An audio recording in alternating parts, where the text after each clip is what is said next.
Ayúdanos para que toda nuestra mente, nuestra atención esté en tu palabra, Señor. Y todos tus conceptos, todos tus mandamientos, todos tus principios y valores, Señor, los entendamos y los atesoremos en el corazón, de tal manera que andemos por ellos, los practiquemos, los vivamos. Dios Santo, no permitas que de nuestro corazón caiga tu palabra a tierra, sino que se quede, Señor, se encarne en nosotros.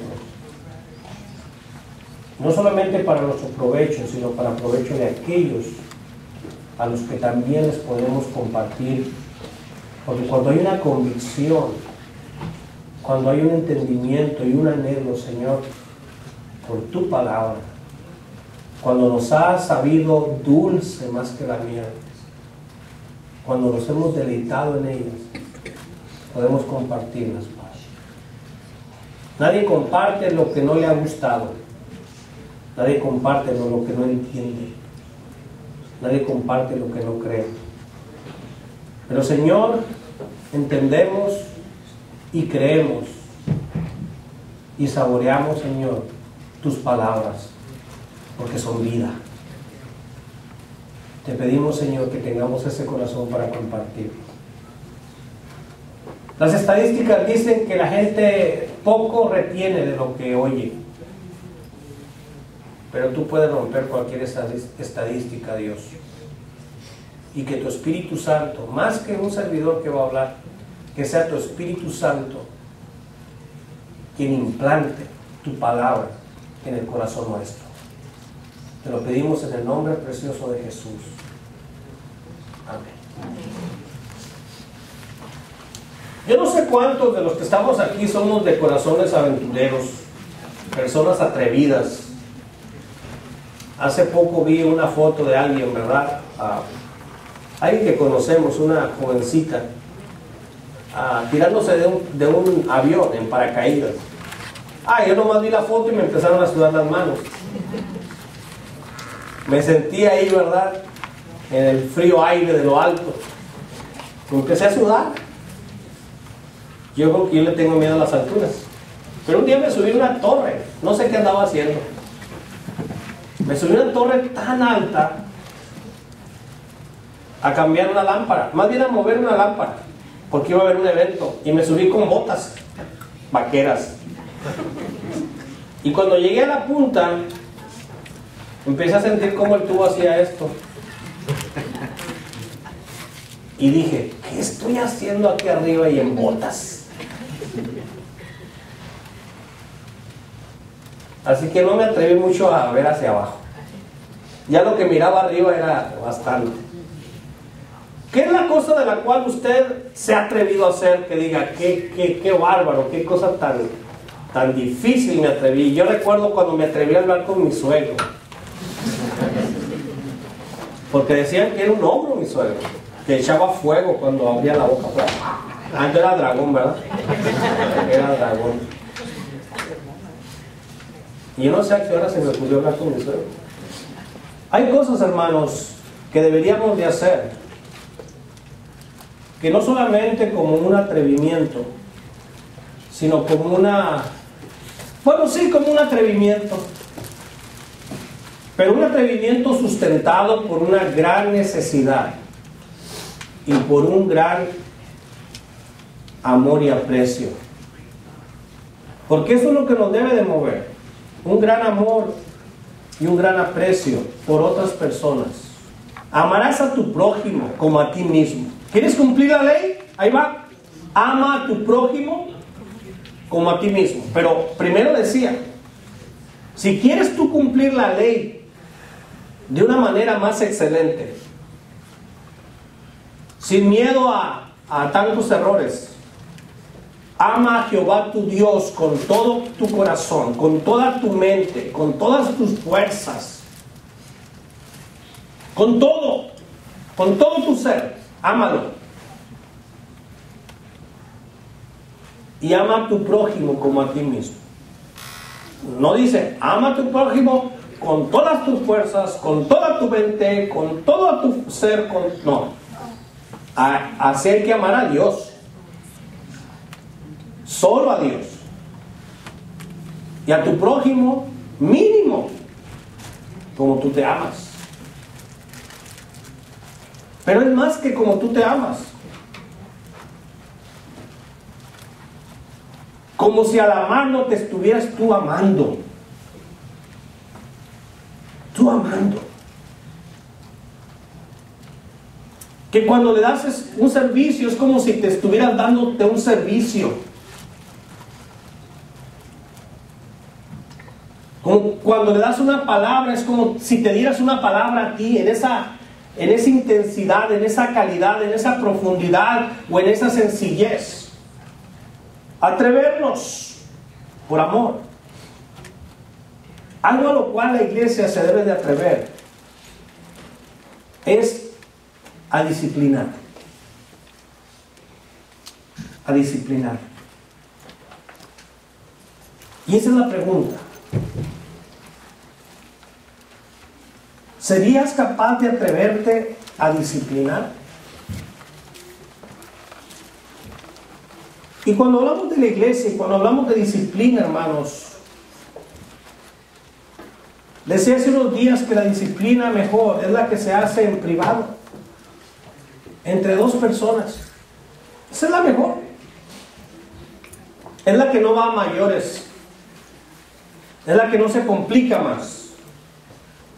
Es la que un hermano hace porque ama al otro hermano. Es lo que hace un esposo a una esposa a veces, o una esposa a un esposo, o un padre a un hijo, o un hijo a un padre. Disciplinarnos. Disciplina no es regaños, porque luego decimos, ¿verdad?, que son regaños o golpes. Eso es castigo y a veces necesario, pero la disciplina es más entrenarte a hacer algo bien, a dejar de hacerlo mal y empezar y continuar y mejorando y haciéndolo bien y haciéndolo bien. Es como un coach, es como un entrenador.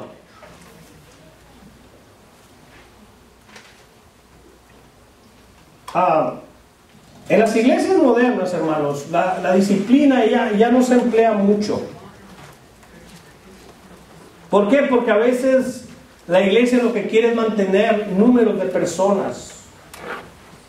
Sobre todo si hay que disciplinar a alguien pudiente, a alguien con dinero, se complica. Al que no tiene nada, a lo mejor. Pero al que tiene, ¿cómo vamos a hacerlo? Sonaría esto extraño, ¿verdad? Y no cristiano, pero es cierto.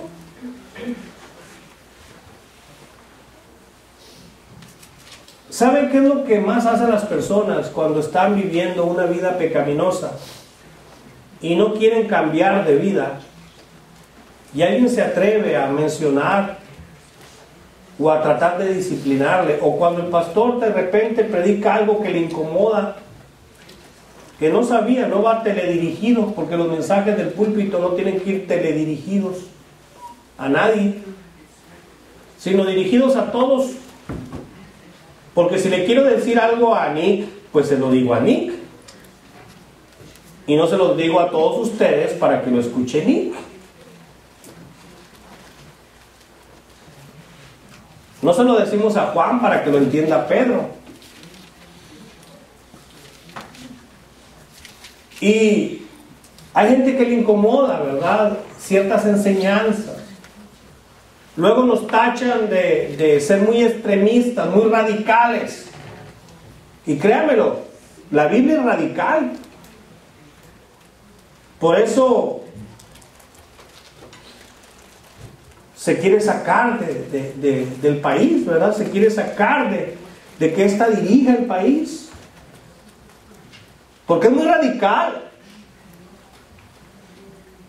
Es muy radical porque muchas cosas que la sociedad hace, desde la parte más encumbrada hasta el primer nivel o el sótano, no se podrían hacer si obedeciéramos la palabra de Dios.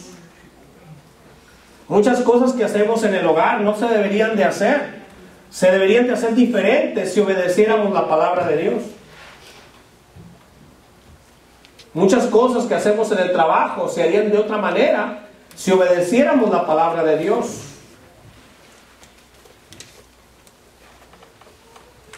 Muchos mecanismos económicos que a veces quienes tienen control de esto permiten, como cristianos no los tomaríamos como una opción si obedeciéramos la palabra de Dios, aunque son cosas que se permiten. Entonces en la iglesia pasa lo mismo. Si una persona no quiere pasar por un tiempo de disciplina, si no quiere admitir y no quiere sujetarse a una iglesia o al consejo de un hermano, entonces esas personas, si quieren vivir un estilo de vida pecaminoso, simplemente se mueven a otra iglesia. Porque en otra iglesia mi pecado no es conocido todavía. Por eso a mí me encantan ciertas denominaciones, ¿verdad? Que cuando una persona llega de una a otra, tu carta, tu referencia, ¿quién te refiere y cómo te refiere? No significa que no puede ir con un problema una persona a otra, pero hay que saberlo para seguirlo tratando. Pero hay gente que le incomoda algo, o la iglesia está tomando una disciplina, y no hablo de toda la comunidad. Hay cuantas cosas que se tienen que estar tratando de corregir y trabajando sin que tú lo sepas. Y algo más, sin que haya necesidad de que lo sepas. Por lo tanto, no lo preguntes. Como no es algo que tú debes de manejar todavía, no preguntes.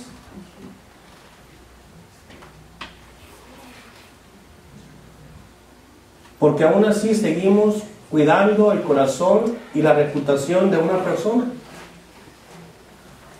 Así que si hay un proceso de disciplina, no te tienes que enterar. ¿Cómo los demás no se deberían de enterar si en el proceso estás tú involucrado? Solamente deben de enterarse los que están trabajando en eso, según la palabra de Dios. Si le queremos hacer a nuestra manera, pues tendremos nuestras consecuencias, ¿verdad? Pero creo que tenemos mucha información en la palabra de Dios. Y tenemos, además de mandamientos, tenemos un buen espíritu de parte de Dios, para que con un buen espíritu nosotros manejemos las cosas por amor y con amor al prójimo. También, hermanos, cada día se utiliza menos la disciplina en la iglesia, porque luego se juzga a la iglesia de legalista y de presumir de una piedad que no se tiene. Y la iglesia deja de ejercer esta obligación que tiene de disciplinarse unos a otros. Ahora, si vamos a la palabra de Dios, por ejemplo, el Nuevo Testamento nos enseña lo que decía hace 2 semanas, que las iglesias saludables pueden existir solo cuando entre los hermanos existe una relación de responsabilidad, de corresponsabilidad. Cuando en la relación hay actos continuos de responsabilidad mutua y responsabilidad compartida. Cuando somos corresponsables, cuando uno de nosotros somos responsables de nuestras vidas, sin ser entrometidos. Entonces, hermanos, podemos decir que estamos gestando o estamos haciendo, por la gracia de Dios, crecer una congregación sana. ¿Entrenarías a tu hijo para que no te cause vergüenza donde quiera que lo lleves?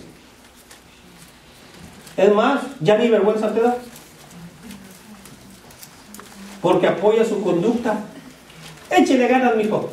Échele, grítele, dígale, péguele. Es promotor del mal comportamiento del hijo. Hoy le pega al niño de 2 años, al rato le pega al de 20. Entonces, una familia que no tiene disciplina no es sana. Un padre o una madre que no disciplina a su hijo, dice la Escritura, dice Dios, que Dios al que ama disciplina y azota a aquel que recibe por hijo. Pero si alguno se queda sin disciplina, de los cuales algunos se encuentran así, entonces considérese un bastardo y no un hijo. Es decir, es como cuando mis hijos se portaban mal en medio de sus compañeros. Entonces yo tomaba a mis hijos y yo los metí, los disciplinaba, y a los hijos del vecino, ¿qué cree? Nomás les decía, váyanse para sus casas, ándele. A mí no me interesaba disciplinarlos porque no eran mis hijos, no son mis hijos. Esos que los disciplinen sus padres. Pero a los míos yo. Entonces un bastardo no recibe disciplina, vive como quiere y no pasa nada. ¿Y por qué no pasa nada? Porque no es hijo. Así que el vecino, el hijo del vecino se iba y seguía haciendo maldades. Allá él y sus padres.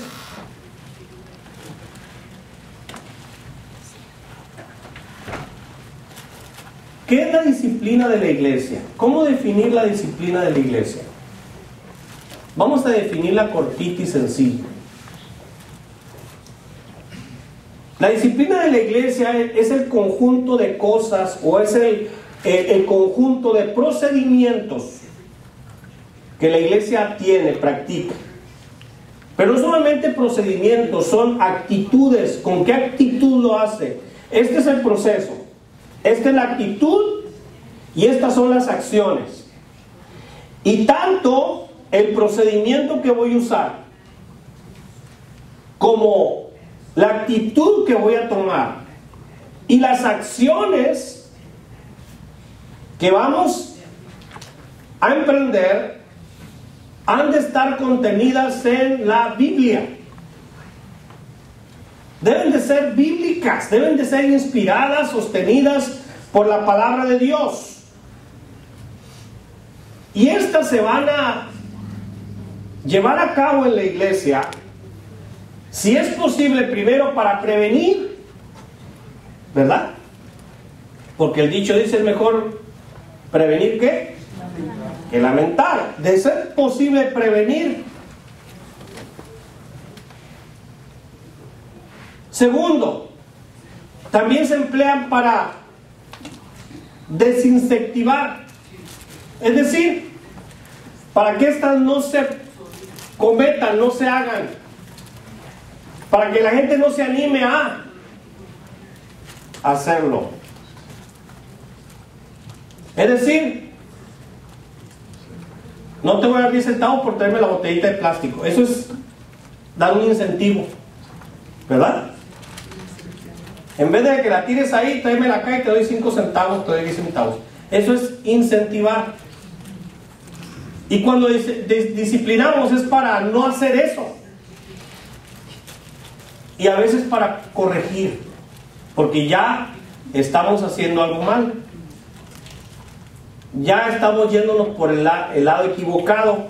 Y hay que corregir esa práctica pecaminosa de cualquier miembro o líder de una comunidad de fe como la nuestra.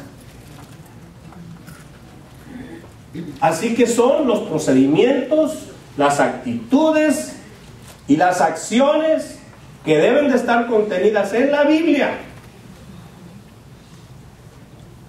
No solamente en nuestra constitución o en nuestro manual, sino en la Biblia. Así que encontramos en el Nuevo Testamento especialmente muchas enseñanzas que tienen que ver con procedimientos, actitudes y acciones para ejercer disciplina. Y vamos a ver algunas de ellas. Y la primera se encuentra en 1 Corintios 6:5. Por favor, vamos a ir. Y vamos a ir rápido, porque hay que terminar a las 11:30. En 1 Corintios 6:5, ¿Lo tienen? Dice así: para avergonzaros lo digo.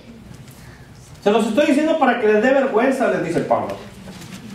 Pues que no hay entre ustedes sabio ni uno que pueda juzgar entre sus hermanos, sino que el hermano con el hermano pleitee en juicio, y esto ante los incrédulos. Así que, por cierto, es ya una falta en vosotros que tengáis pleitos entre ustedes mismos. ¿Por qué no sufrís más bien el agravio? ¿Por qué no sufrís más bien el ser defraudado? Pero vosotros cometéis el agravio y defraudáis, y esto a los hermanos.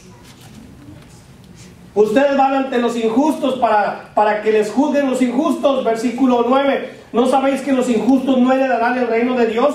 No erréis, ni los fornicarios, ni los idólatras, ni los adúlteros, ni los afeminados, ni los que se echan con varones, ni los ladrones, ni los avaros, ni los borrachos, ni los maldicientes, ni los estafadores heredarán el reino de Dios. Y ustedes van con ellos a que les arreglen un problema. Problema que deberían de arreglar entre ustedes, si hubiera por lo menos una persona sabia entre ustedes. Pero qué vergüenza, no hay ni siquiera un sabio. Y si no hay un solo sabio, ¿qué es? ¿Es un grupo de qué?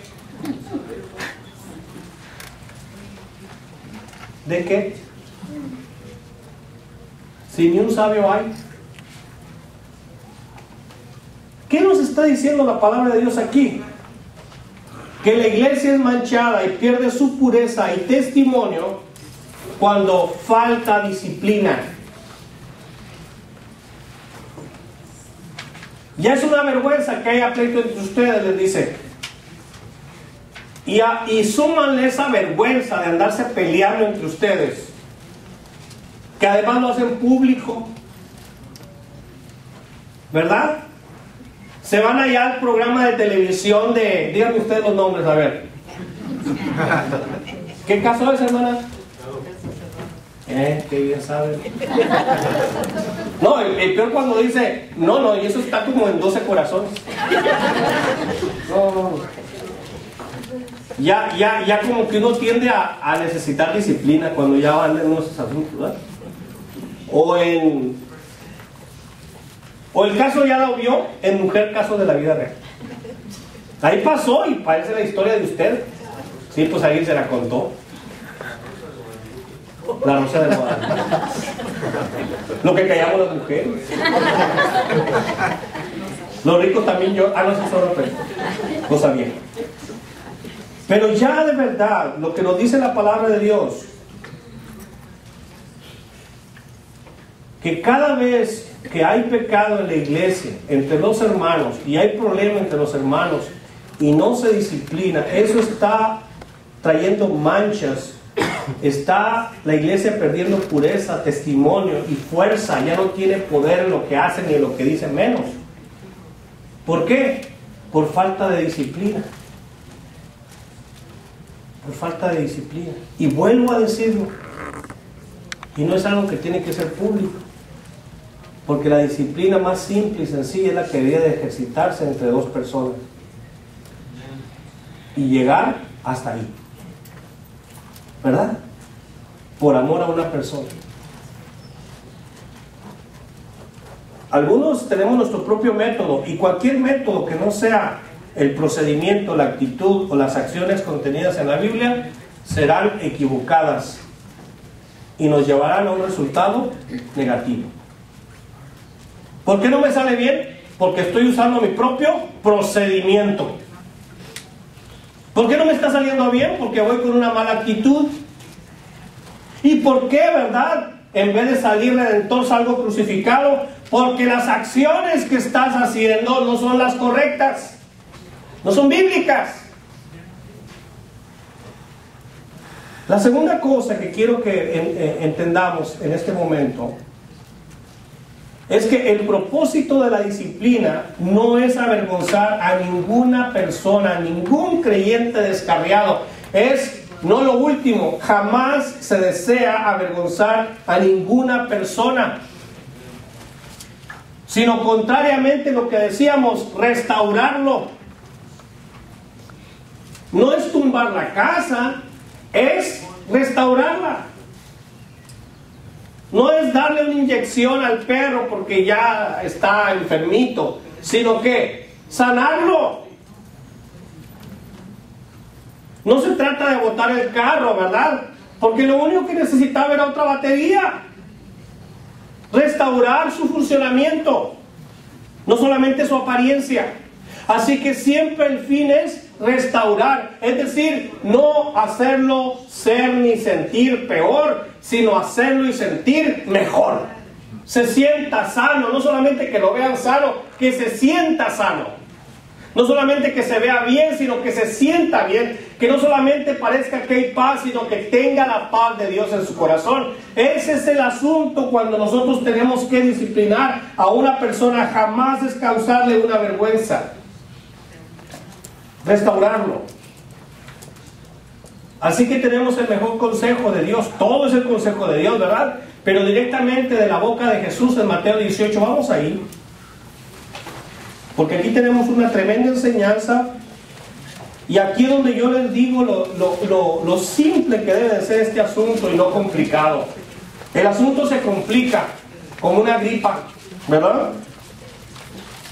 2 o 3 días de reposo, mucha agua, buena atención, se corrige. Pero si no lo hace, se complica. Y al rato hasta el hospital va a dar. Y algunos van más allá.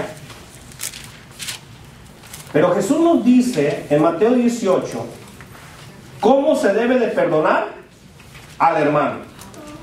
Así dice el título de su párrafo, ¿o no? ¿Cómo dice el título de su Biblia? En el capítulo 18, versículo 15, mi Biblia dice cómo se debe perdonar al hermano. ¿Cómo dice su Biblia?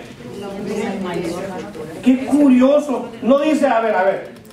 ¿En cuál dice cómo se debe de avergonzar al hermano? Ahí dice, ¿cómo se debe de avergonzar al hermano?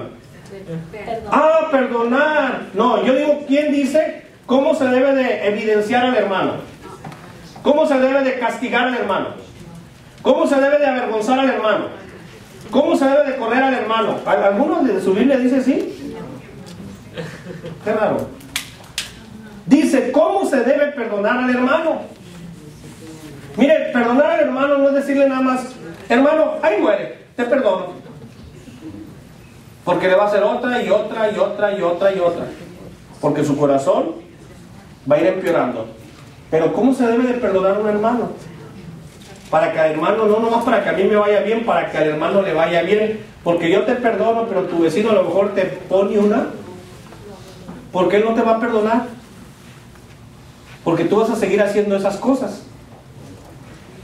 Y el pecado un día te va a alcanzar. Porque el pecado que no se juzga termina alcanzando. No importa de qué tamaño, de qué color sea. Vamos a leer la escritura que son las palabras de Jesús. Dice así: por tanto. Pero antes de qué habló, de las ocasiones de caer que la gente a veces hace tropezar a otra persona. Y luego habló de una parábola de la oveja perdida. Y todos nosotros podemos ser como esa oveja perdida. Y todos como ovejas perdidas necesitamos que alguien nos... No que haga cabrito con nosotros. Birria. ¿Verdad? Se perdió la oveja. A ver, tráiganla viva o muerta.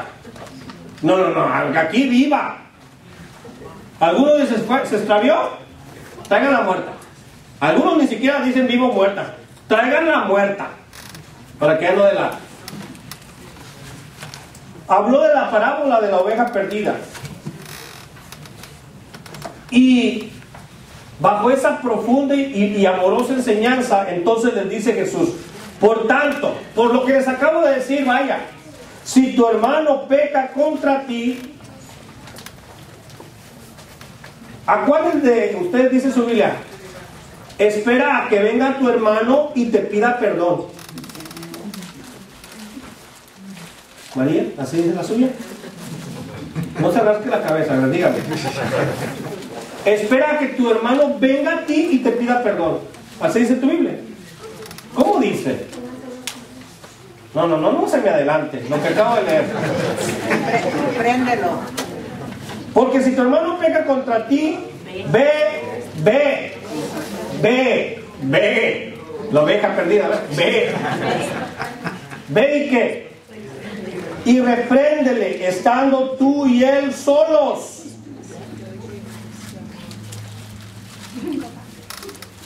Pues ahí estaba la suegra, pero como si estuviera solo, ¿verdad? Y ahí estaba el... No. Tú y él, ni un alma más. Y ahí está el procedimiento. Pero nosotros tenemos nuestro propio procedimiento. Falto y falso. Porque la mayoría de nuestras Biblias dicen: espérate orgullosamente a que tu hermano venga y te pida perdón. Y ponte un poquito difícil, porque luego vas a creer que eres muy blandito. Así dice la Biblia de muchos de nosotros, porque así la practicamos. No voy a esperar a que venga y me pida perdón. Ve. Porque te puedes esperar un año, te puedes esperar 2, te puedes esperar 3. Es más, por lo que te hizo, ahora ya lleva 3 cosas más que te ha hecho. Nada más porque tú no fuiste cuando te hizo la primera. Porque no lo reprendiste cuando te hizo la primera. Ya es la quinta ahorita. Y tú todavía esperas a que venga.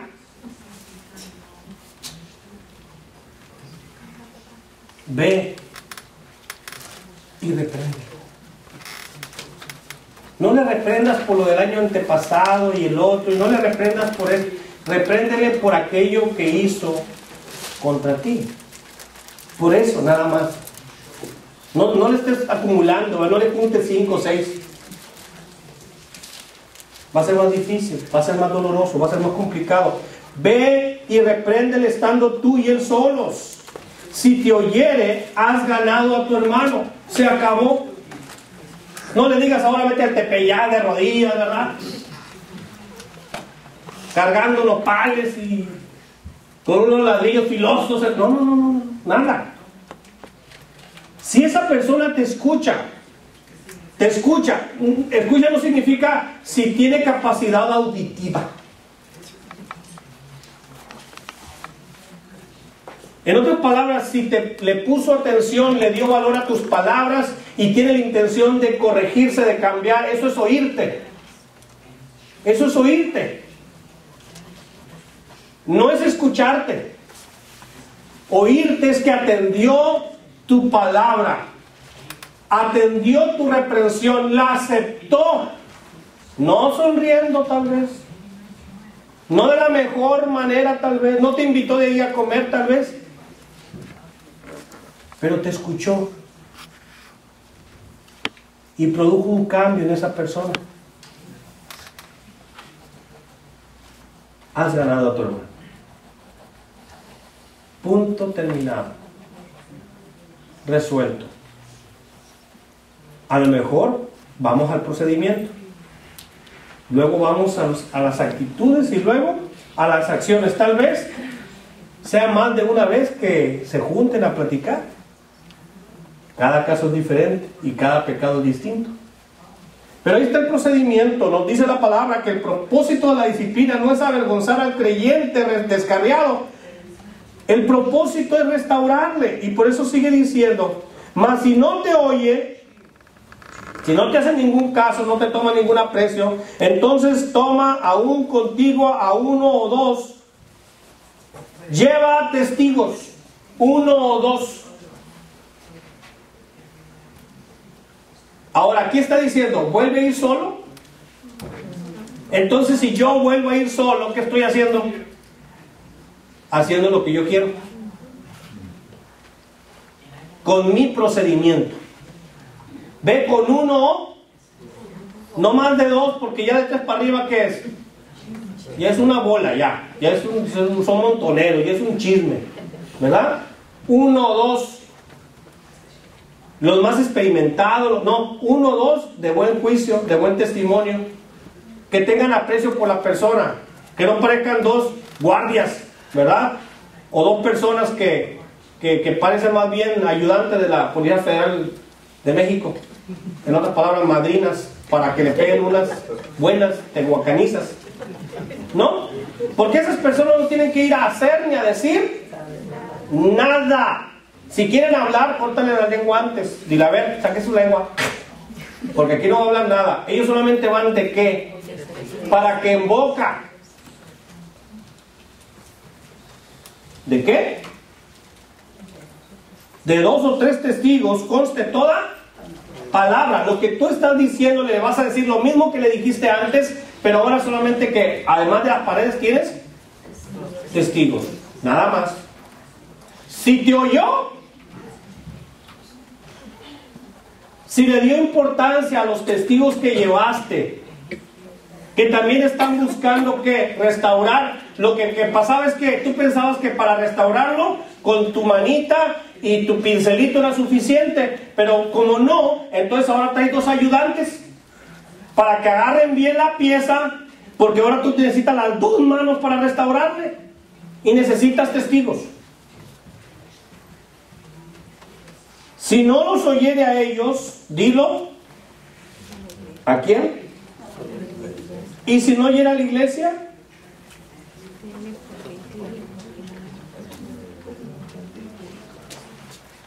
Tenlo por gentil, publicar. Ya eso es. No quiere decir que el lunes hice lo uno, el martes hice lo otro, y para el miércoles de oración ya no tenía la iglesia, ¿verdad? No. Procedimientos, actitudes y acciones, que cada caso son diferentes. El propósito de la disciplina, de cualquier manera, con la enseñanza de Mateo 18, también tenemos Gálatas 6, que fue de lo que hablamos la semana anterior, y también tenemos lo que dice 2 Tesalonicenses 3:15. Siempre debemos de entender que jamás es avergonzar ni evidenciar a ningún hermano, aunque ande descarriado, sino que restaurarlo. Es que yo vi que a tu esposo no le hiciste caso. Es que cuando se ha convertido en un pecado, en un hábito, no andamos de casa errores de hermanos, buscando, ¿verdad? Como un fariseo, a ver en qué detalle te agarro. ¿Por qué? Porque el que anda buscando a ver qué cosa mal haces para venir y evidenciarte y juzgarte, ese jamás está actuando ni con amor, sino por todo lo contrario. Es aquel que te amenaza y te dice: nomás quiero verte cometiendo un error. Es como el jefe que te quiere correr. Mira, nada más con un error que cometas y te encuentre. Y si lo cometes, que no te encuentre, ¿verdad? Porque si te encuentro, te corro. Al primer error que cometas, te saco del partido. Uy, créame lo que los próximos minutos, si la bola la tiran, se va a hacer un lado para que ¿qué pasa? Yo no voy a cometer ese error. Si hay que patear, si estamos hablando de fútbol, si hay que patear a la portería, no pateo, pateale tú. Porque si comete el error, me sacan.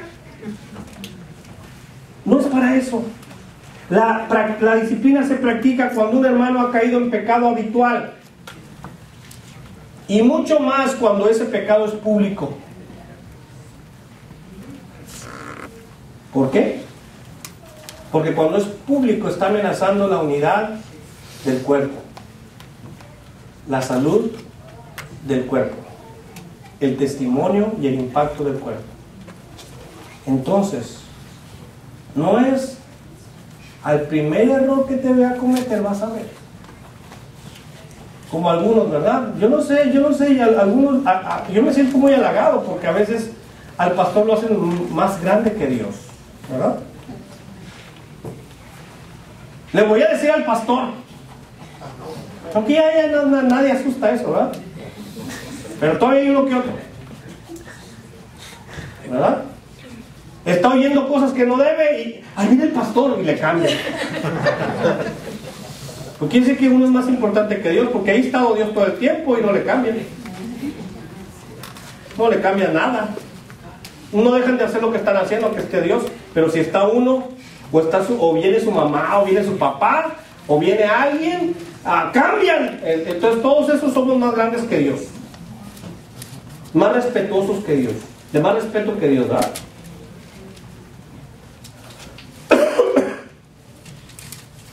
Leemos y terminamos 1 Corintios 5:2. Bueno, ya estuvimos por ahí en el 6:5. Segunda de Tesalonicenses 3:11, con esto concluimos. Segunda a los Tesalonicenses, capítulo 3, versículo 11, dice así.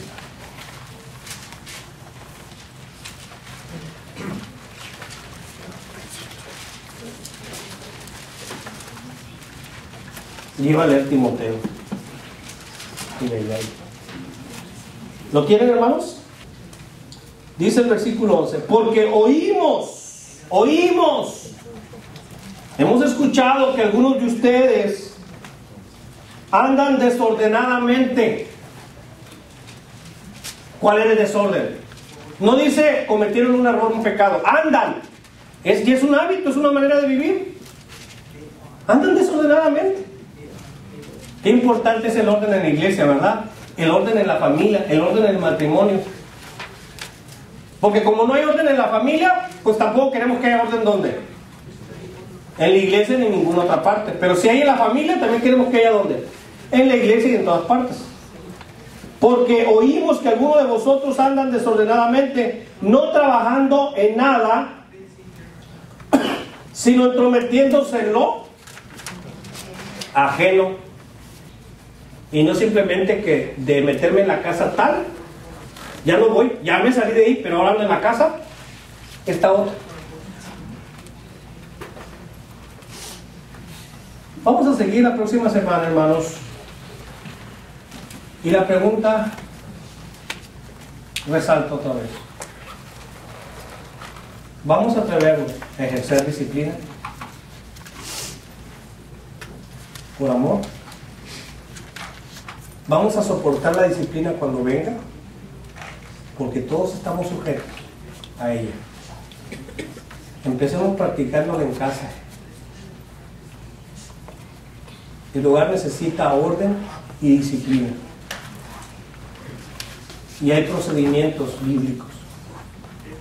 Hay actitudes realmente cristianas. Y hay acciones sabias para poder restaurar a una persona que anda en desorden, con el fin de restaurar. Que Dios nos ayude, que Dios nos ayude y nos dé ese atrevimiento que necesitamos tener. No nos atrevamos a hacer lo malo, no nos atrevamos a ofender a alguien. Eso sí, no nos atrevamos. No nos atrevamos a deshonrar a alguien. Atrevámonos a amonestarle, a disciplinarle, a restaurarle con amor, porque nosotros nos consideramos que yo también, tarde o temprano, puedo estar en la misma posición. En la misma. Que Dios nos ayude. Porque necesitamos matrimonios, familias, una sociedad y una iglesia saludable, que hace lo que hace por amor y obediencia a Dios. Amén. Padre Celestial, ayúdanos a empezar de esa manera, a continuar de esa manera y, Señor, honrarte en todo. Que ese amor que nos tenemos los unos por los otros nos lleve, Señor, a interesarnos, a preocuparnos y, Señor, aún a atrevernos a meternos de la manera de vida en la vida de otros, porque queremos verles restaurados para tu gloria y para su gozo. Ayúdanos, pues, Padre, partiendo de la casa, que, Señor, podamos ser edificados en ti como una familia disciplinada, ordenada, porque tú guías esa familia. En el nombre de Jesús te lo rogamos. Amén.